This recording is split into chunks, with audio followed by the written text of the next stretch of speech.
Huma ta' tħassib il-konklużjonijiet li ħarġu minn studju li sar mill-Kamra tal-SMEs fost 415 il-negozjant minn setturi differenti. Studju li jkopri l-ewwel kwart tas-sena u li ġie ppreżentat it-tnejn filgħodu lill-midja. Loren Zammit, il-fundatur tal-Misko, tkellem dwar il-punti ewlenin li ħarġu minn dan l-istħarriġ imsejjaħ SME Barometer. Bir-rapport juri li l-maġġoranza tan-negozji żgħar qed jinsistu li pajjiżna jrid ibiddel id-direzzjoni. Dan is-survey prinċipalment wara li n-negozjanti Maltin, is-settur tan-negozju Malti qed ifittex aktar kwalità. Jixtieq illi jara tibdil fid-direzzjoni tal-istrateġija ekonomika Maltija. Naturalment, il-numri huma li huma u qed juru rew tkabbir ekonomiku pożittiv, imma hemm issues li s-settur tan-negozju Malti jixtieq li jara s-sirazzjoni dwarhom. Bħal ma ngħidu aħna il-governanza, l-ixju tal-ħaddiema, tan-nuqqas ta' ħaddiema bħiliet illi huma l-employers għandhom bżonn, l-ixju tal-inflazzjoni, dawn huma issues li jridu jiġu indirizzati biex l-ekonomija tagħna tibqa' sostenibbli. L-akbar inkwiet tan-negozji bħalissa jibqa' marbut ma' żieda fil-prezzijiet u l-problema ta' nuqqas ta' ħaddiema. Meta saritilhom id-domanda jekk għandhom x'ħeġġa jinvestu fit-12-il xahar li ġejjin, 55% tan-negozji qalu li ma jafux, filwaqt li kważi terz minn dawk li rispondew għal dan l-istħarriġ qalu li ma jaħsbux li se jinvestu fin-negozju tagħhom. L-istħarriġ tal-Kamra tal-SMEs sar bejn l-aħħar ta' April u l-bidu ta' Mejju.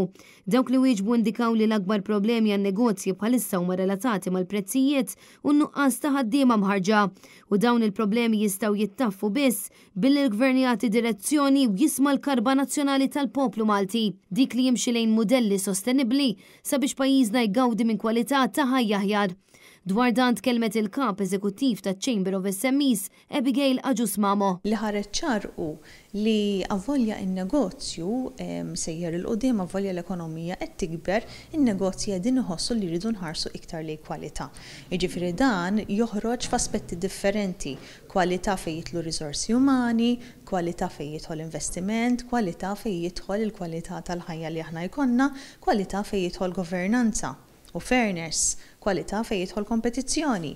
Ġifieri qed joħroġ dan is-sentiment qawwi min-naħa tan-negozji li wkoll jirrifletti s-sentiment nazzjonali naħseb li Malta għandha bżonn tirfina iktar fil-kwalità, fil-modell ekonomiku, fil-modell soċjali, fl-aħħar mill-aħħar fl-output li aħna jkollna bħala pajjiż u anke l-standard of living li aħna jkollna. Ġifieri ħarġu elementi interessanti li n-negozji qegħdin jagħtu importanza ikbar lill-ambjent, ġifieri Malta dejjem ngħidu aħna tant pajjiż żgħir li fejn naħdmu fejn ngħixu huwa l-istess post. Jiġifieri inti ma tantx tista' tifridhom iż-żewġ realtajiet u allura din naraw negozji li huma ewer ħafna mill-kwalità li Malta għandu jkollna. Fuq livell ta' pajjiż apart il-problema tal-għoli tal-ħajja, hemm ukoll kwistjonijiet marbuta ma' governanza tajba u l-ambjent.